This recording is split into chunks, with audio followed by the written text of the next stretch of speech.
1915 సంవత్సరం రాత్రంతా కుండపోత వర్షం పడడంతో మోకాల్లోతు బురదగా బారిన సంతలో వ్యాపారులంతా దుకాణాలు మూసేస్తుంటే పేదవాడైన రామయ్య మాత్రం తన గుడిసెలో భారీగా వంటలు చేస్తూ అందర్నీ ఆశ్చర్యపరిచాడు.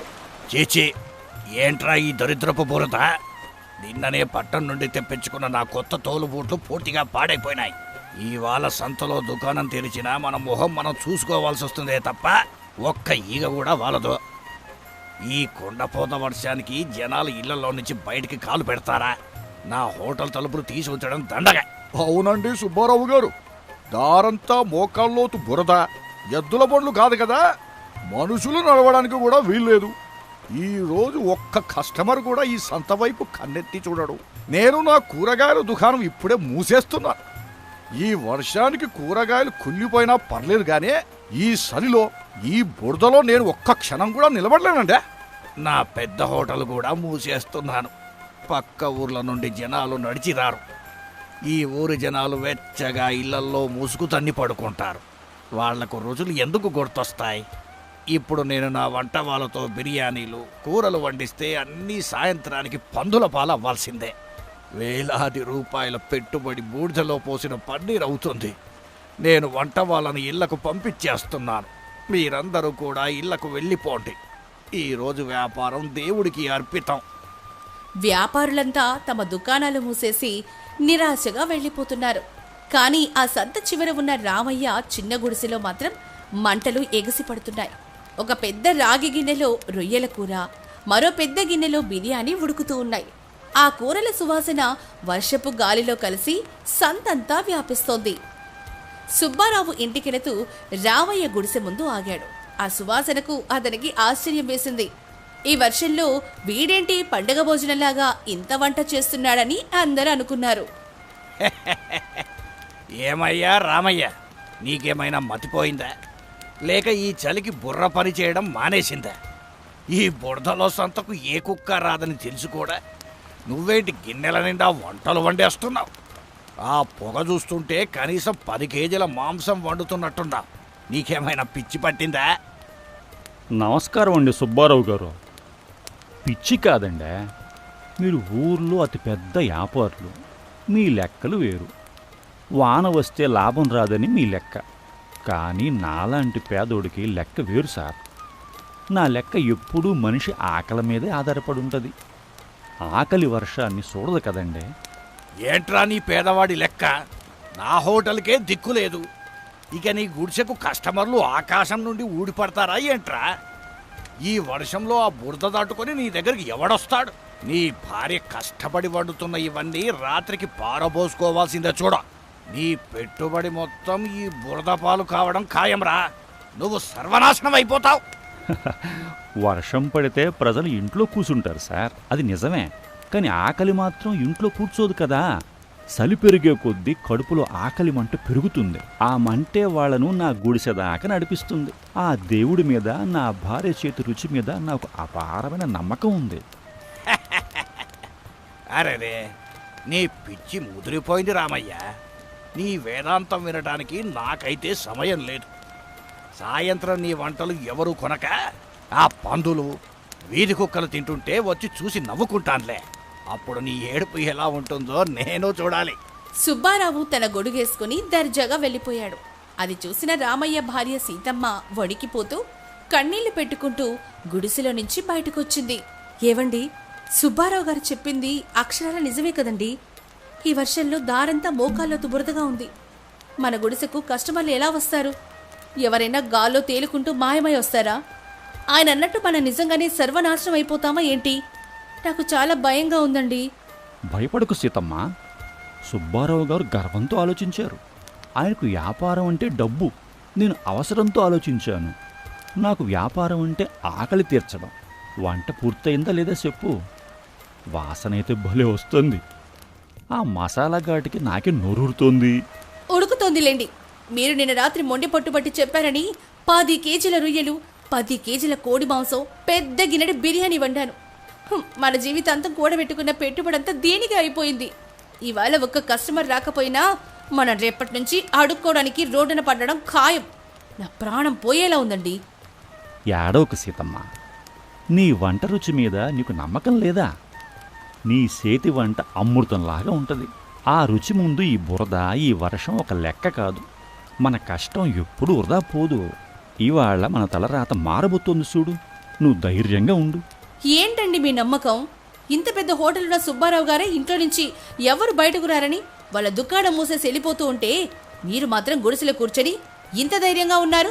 నాకు మాత్రం గుండెల్లో రైళ్లు పరిగెడుతున్నాయి. వండిన కూరలు చూస్తుంటే ఏడుపొస్తోంది. ఓరే మల్లయ్య, ఇటు రారా. వీళ్ళందరికీ ఆ దేవుడి మీద కంటే ఈ వర్షం మీదనే నమ్మకం ఎక్కువైపోయింది. నేను నిన్న రాత్రి నీకు అప్పగించిన పని పూర్తయిందా లేదా? మామిడికి వివరంగా చెప్పు. అంతా పక్కాగా పూర్తయింది బాబా. మీరు చెప్పినట్లే చుట్టుపక్కలున్న 4 ఊర్లకి రాత్రికి రాత్రే నా పాత సైకిల్ మీద వర్షంలో తడుచుకుంటూ వెళ్ళాను. మన మనుషులతో అందరికీ ప్రతి రైతింటి తలుపు తట్టి మరి కబురు పంపానండి. నా కాలు బురదలో కూరుకుపోయినా సరే మీ మాట నిలబెట్టాను బాబా. కబురా? ఏం కబురండి? ఎవరికి పంపారు? ఈ వర్షంలో వాడు సైకిల్ మీద ఊర్ల మీద పడి ఏం చేశాడు? రాత్రి మీరు నాకేం చెప్పలేదే? అదే నా వ్యాపార రహస్యం సీతమ్మ. మధ్యాహ్నం వరకు ఆగు. ఈ సంతలో ఏం జరగబోతోందో నీకే తెలుస్తుంది. నువ్వు వంట మీద శ్రద్ధ పెట్టు. అది మాడిపోకుండా చూసుకో. మిగతాది నేను మన మల్లయ్య చూసుకుంటాం. మధ్యాహ్నం 1 గంట అయింది. వర్షం ఆగిపోయినా దారంతా బురదగానే ఉంది. వాతావరణం అంతా చల్లగా గడ్డ కట్టేలాగా ఉంది. సంతలో ఏ దుకాణమూ తీసిలేదు. అంతా నిర్మానుష్యంగా ఉంది. అకస్మాత్తుగా పక్క ఊరి నుంచి ఎద్దుల బండ్ల మీద, సైకిళ్ల మీద పదుల సంఖ్యలో జనాలు బురదను లెక్క చేయకుండా రామయ్య గుడిసె వైపు రావడం మొదలెట్టారు. అందరి ముఖాల్లో విపరీతమైన ఆకలి కనిపిస్తోంది.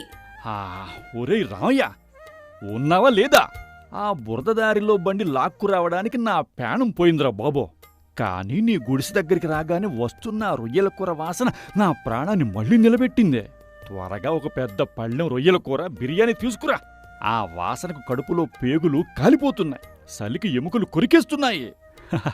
రండి అప్పారావు గారు, రండి. మీకోసమే ఏడేడిగా అన్నం సిద్ధం చేసి ఉంచాను.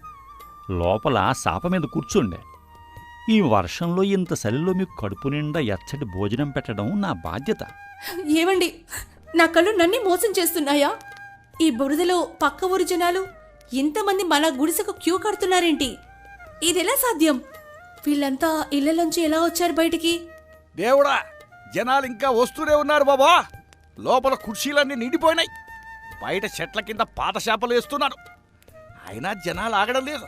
మన దగ్గరున్న ఇస్తరాకులు కూడా సరిపోయేలా లేవా? ఆశ్చర్యపోవడం ఆపి గబగబా వడ్డించడం మొదలుపెట్టు సీతమ్మ. ఇవాళ మనకు ఊపిరి పీల్చుకునే సమయం కూడా లేదు. వాళ్ళు మన మీద నమ్మకంతో అంత దూరం బురదలో వచ్చారు. ఏ ఒక్కరూ ఆకలితో వెనక్కి వెళ్ళకూడదు. కడుపు నిండా పెట్టు. గంట తిరిగేసరికి 100 మంది కస్టమర్లతో రామయ్య గుడిసె కిటకిటలాడిపోయింది. రామయ్య వండిన రొయ్యల కూర, బిర్యానీ సువాసన సంతంతా వ్యాపించింది. వచ్చిన వాళ్లంతా చలిని మర్చిపోయి కడుపు పగిలేలా తిని పొగడ్తలతో ముంచెత్తుతున్నారు.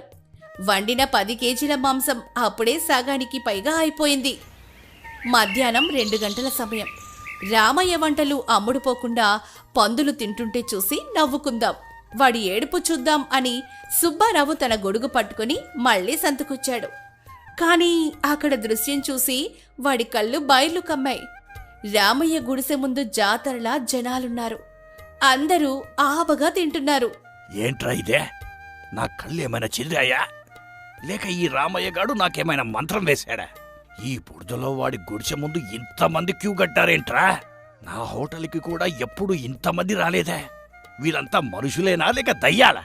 సుబ్బారావు కంగారుగా బురదలోని నడుచుకుంటూ భోజనం చేస్తున్న అప్పారావు దగ్గరికి వచ్చాడు. ఏమయ్యా అప్పారావు, నీకేమైనా పిచ్చి పట్టిందా? ఈ బురదలో బండి కట్టుకొని మరి ఈ చిన్న పూరి గుడిసెకి ఎందుకొచ్చా?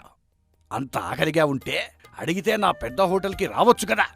నేను ప్రత్యేకంగా వండించేవాణ్ణి కదా. ఆహా, నీ హోటల్కి రావడానికి ఇవాళ నువ్వు హోటల్ తీయలేదు కదా సుబ్బారావు గారు. అయినా ఈరోజు రామయ్య చేసిన ఈ ఏర్పాటు ముందు నీ పెద్ద హోటల్ బలాదూరుసారా. ఈ సలికి ఈ రొయ్యల కూర ఘాటు నా నరనరాల్లోకి వెచ్చదనాన్నిస్తోంది. మీ హోటల్లో ఇలాంటి రుచి జన్మలో దొరకదు. ఏంటి ఏర్పాటు? వాడి కూరలో ఏమైనా మత్తుమంది కలిపాడా ఏంటి? జనాలు ఇలా ఎగబడుతున్నారు. పక్క ఊర్ల నుండి ఈ వర్షంలో ఎలా వచ్చారబ్బా? వీళ్ళకి అసలు బుర్ర లేదా? మత్తుమందు కాదు సారో, వాడి బుర్రలో ఉన్న మాయ. వాడి తెలివి ముందు మీరు మీ డబ్బు పూర్తిగా ఓడిపోయారు. వాడి భార్య సీతమ్మ చేసిన రొయ్యల కూర అమృతంలాగా ఉంది. నేను నా కుటుంబం మొత్తానికి పాసిలు కట్టించుకుని వెళ్తున్నాను. నువ్వు కూడా గర్వం వదిలేసే ఒక ప్లేటు తినిసూడు. రేపట్నుంచి నీ హోటల్ మూసేస్తావు. ఇది నేను రాసిస్తాను. సుబ్బారావుకి ఏం అర్థం కాలేదు. వాడి అహంకారం తీవ్రంగా దెబ్బతినింది. ఇక ఉండబట్టలేక గబగబా రామయ్య దగ్గరకు వెళ్ళాడు. ఏమయ్యా రామయ్య, ఏంటిదంతా? నువ్వు జనాలకేమైనా మాయ చేశావా? వశీకరణం ఏమైనా తెలుసా నీకు? ఈ వర్షంలో ఎవరు కాలు బయటపెట్టని ఈ బురదదారిలో ఇన్ని వందల మంది నీ దగ్గర ఎలా వచ్చారయ్యా? నాకేమీ అర్థం కావడం లేదు. మాయం లేదండి, వశీకరణ లేదండి సుబ్బారావు గారు. ఇదంతా కేవలం ఒక చిన్న ఆలోచన అంతే. రాత్రి వర్షం పడుతున్నప్పుడే నా బుర్రలో ఈ ఆలోచన వచ్చింది. ఏం ఆలోచన? నాకు చెప్పు. నా అంత పెద్ద హోటల్ ఎందుకు ఖాళీగా ఉంది? నీ చిన్న గుడిసె ఎందుకు కిటకిటలాడుతోంది? నా డబ్బు పనికిరాలేదా? వర్షం పడితే జనాలు బయటికి రారు. ముఖ్యంగా రైతులు, పనివాళ్ళు ఇళ్లలోనే ఉంటారు. వాళ్ళకి ఇంట్లో కూర్చుంటే ఏమీ తోచక చలికి ఏదైనా వేడిగా ఘాటుగా మంచి మాంసాహారం తినాలనిపిస్తుంది. అదే మనుషుల తత్వం. కాని ఆడవాళ్లు ఈ కుండపోత వర్షంలో తడిసిన కట్టెల పొయ్యి మీద వంట చేయలేరు. ఇళ్లల్లో పొయ్యిలు ఎలగవు. అందరికీ ఆకలి దహించి వేస్తుంది. ఆ విషయం నాకు తెలుసు రామయ్య. కానీ వాళ్ళు బురదలో ఎలా వస్తారు? వాళ్ళకి నీ వంటల గురించి, నువ్వు వండుతున్నావని ఎలా తెలిసింది? అక్కడే ఉంది అసలైన ప్లాన్ సార్. నిన్న రాత్రే నేను నా కుర్రాడు మల్లయ్యతో చుట్టుపక్కల 4 ఊర్లకు కబురు పంపాను. వర్షం వల్ల సంతలో ఏ హోటలు ఉండదు, కాని రామయ్య గుడిసెలో మాత్రం వేడివేడి రొయ్యల కూర, బిర్యానీ సగం ధరకే దొరుకుతాయి అని డప్పు కొట్టించి ప్రచారం చేయించాను. ఆకలితో ఉన్నవాడికి సగం ధర అనగానే ఎక్కడిని ఉత్సాహం వస్తుంది. మరి సగం ధరక? నీకు పిచ్చా ఏంటి రామయ్య? వంట కోసం నువ్వు పెట్టిన పెట్టుబడి కూడా రాదు కదా. ఇలాగైతే రేపటికి అప్పుల పాలవుతావు. వ్యాపారం అంటే లాభం రావాలి గాని నష్టం కాదు కదా. వినండి సార్, సగం ధర కాదు, గంపగుత్తుగా కొంటే తక్కువ ధర అని చెప్పాను. అంటే ఒక కుటుంబానికి సరిపడా ఒకేసారి కొనుక్కుంటే సగం ధరకు ఇచ్చినట్టే లాభం వస్తుంది. వాళ్ళు బురదలో ఒక్కరే కష్టపడి వచ్చి ఇంటిళ్ళ పాదికి సరిపడా మూటలు కట్టుకుని వెళ్తున్నారు. లాభం కొద్దిగా తగ్గినా నా నమ్మకం 100 రెట్లు పెరిగింది. నా పెట్టుబడికి 3 ఇంతలు అప్పుడే నా చేతికి వచ్చింది. అరెరే, అంటే ఆకలితో ఉన్నవాడి సైకాలజీని పట్టుకున్నావన్నమాట. ఆకలి, రుచి, తక్కువ ధర, ఈ మూడింటిని వాడుకొని వానను కూడా నీకు అనుకూలంగా మార్చుకున్నావా? నువ్వు పేదవాడివే కావచ్చు, కానీ వ్యాపారంలో నాకంటే చాలా పెద్దోడివి మరి. అవును సార్, వర్షంలో వేడివేడి మాంసం తినాలనే వాళ్ళ ఆశ తక్కువ ధరకు దొరికిందని ఆకర్షణ, ఈ రెండూ కలిస్తే బురద కాదు కదా, వాళ్ళు సముద్రం దాటుకుని మరీ వస్తారు. పైగా నా భార్య సీతమ్మ చేతి వంట రుచి వాళ్ళని ఎక్కడికి వెళ్ళనివ్వదు. రుచి చూపించడానికి ఈరోజు లాభం తగ్గించుకున్నాను. వాళ్ళు నా రుచికి బానిసలై వస్తారు. రామయ్య ప్లాన్ విన్న సుబ్బారావుకి వాడి తెలివితేటల ముందు తన గర్వం, తన డబ్బు ఎంత చిన్నదో స్పష్టంగా అర్థమైంది. తాను ఎండకాయగానే జనాలొస్తారని, ప్రకృతి మీద ఆధారపడితే రామయ్య మాత్రం వర్షాన్ని, ప్రకృతి ప్రతికూలతను ఒక అద్భుతమైన అవకాశంగా మార్చుకున్నాడు. ఓరే రామయ్య, నేను ఊర్లో పెద్ద హోటల్ ఓనర్ అని, నా దగ్గర చాలా డబ్బు ఉందని గర్వపడ్డాను. కాని నిజమైన వ్యాపారి లక్షణాలు నీ దగ్గరనే ఉన్నాయి. కస్టమర్ అవసరాన్ని గుర్తించడం, సమయానికి నాణ్యమైన వస్తువులను అందించడం, ఇదే వ్యాపార రహస్యమని నాకు ఇవాళ అర్థమయ్యింది. నిన్ను, నీ పేదరికాన్ని చూసి నేను తక్కువ అంచనా వేశాను.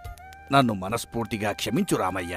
వ్యాపారం అంటే ఇతరుల్ని మోసం చేయడం కాదు సారో. కస్టమర్లు కష్టంలో ఉన్నప్పుడు, ఆకలితో అల్లాడుతున్నప్పుడు వాడికి నమ్మకమైన సేవ అందించడమే అసలైన వ్యాపారం. ఇవాళ నేను వాళ్లకు తక్కువ ధరకు అమ్మాను. రేపు ఎండ కాసినా సరే వాళ్ళు నా రుచికి మరిగి నా దగ్గరికే వస్తారు. నా పేరు, నా నిజాయితీ 4 ఊర్లలో నిలబడిపోతుంది. అదే నా అసలైన ఆస్తి. బాలే చెప్పావు రామయ్య. నీ నిజాయితీకి, నీ తెలివికి నా జోహార్లో. ఈ బురదలో కష్టపడి వచ్చినందుకు నేను ఎంతమాత్రం బాధపడటం లేదో. నీ వంట నా ప్రాణం లేపింది. రేపటి నుండి నా ఊరు జనాలు ఎవరొచ్చినా ఆ పెద్ద హోటల్కి వెళ్లరు. కేవలం నీ గుడిసెలోనే భోజనం చేస్తారు. ఇది నా పూచి. ఏవండి, మన కష్టం ఫలించింది. ఇవాళ మన పెట్టుబడికి 3 లాభం వచ్చింది. మన అప్పులన్నీ తీరిపోయాయి. నా వంటకు ఇంత డిమాండ్ ఉంటుందని నేనెప్పుడు కల్లో కూడా అనుకోలేదు. మీరన్నట్టే ఆ దేవుడు మన తలరాతను మార్చేశాడు. మనకిక ఏ డోకా లేదు.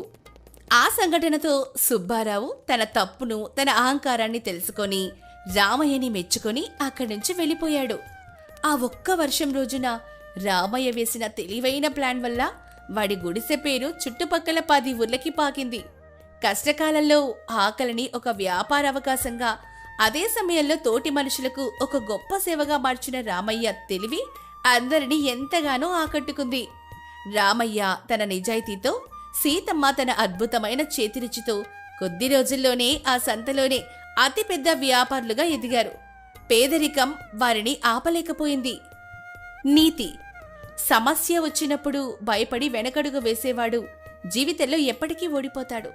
అదే సమస్యలో అవకాశాన్ని వెతుక్కునేవాడు మాత్రమే గెలుస్తాడు. వ్యాపారంలో ఎదుటివారిని మోసం చేయడం కంటే సమయస్ఫూర్తి మరియు నిజాయితీతో కూడిన ఆలోచనే శాశ్వతమైన విజయాన్ని ఇస్తుంది. కష్టకాలంలో జనులకు అందించే నిస్వార్థ సేవే రేపటి లాభానికి, శాశ్వతమైన కీర్తికి పునాదవుతుంది.